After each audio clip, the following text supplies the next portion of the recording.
Ce sont des flacons qui ressemblent à n'importe quel flacon contenant des vaccins.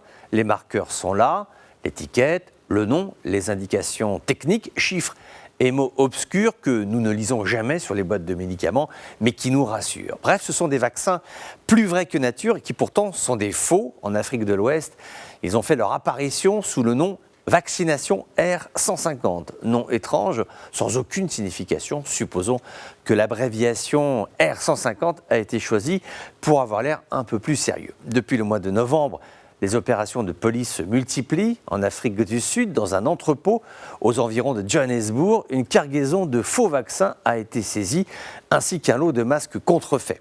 Le mois dernier, la Chine a démantelé un réseau criminel qui produisait de faux vaccins en mettant de l'eau dans les flacons. Oui, tout simplement de l'eau. Pourquoi faire compliqué quand on peut faire simple? De l'eau.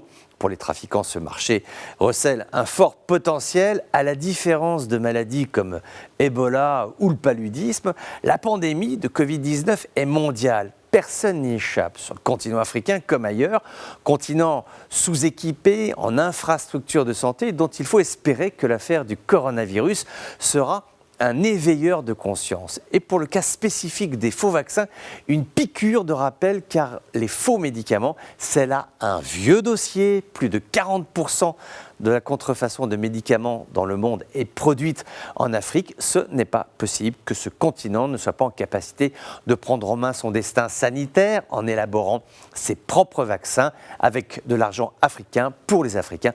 C'est là une situation inacceptable. L'Union africaine s'en est émue.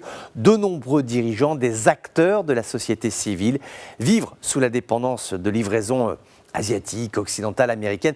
Quand on sait ce que sont les tensions sur les chaînes de livraison, cela constitue des zones de fragilité où les trafiquants s'engouffrent. Juste pour donner un chiffre, pour les pays les plus pauvres, ceux qui ont le moins d'argent et souvent le plus de guerres, là où les vaccins vont arriver en dernier, les experts estiment qu'au rythme actuel, il faudra 10 ans. 10 ans pour vacciner toutes les populations. 10 ans, c'est impossible, d'un point de vue humain, bien sûr, sanitaire, mais également d'un point de vue sécuritaire, car la pénurie devient l'allié objectif d'industriels crapuleux qui profitent du vide, avec les risques sanitaires énormes que cela induit envers des personnes naïves, prêtes à mettre n'importe quoi dans une seringue pour se protéger de la pandémie de coronavirus.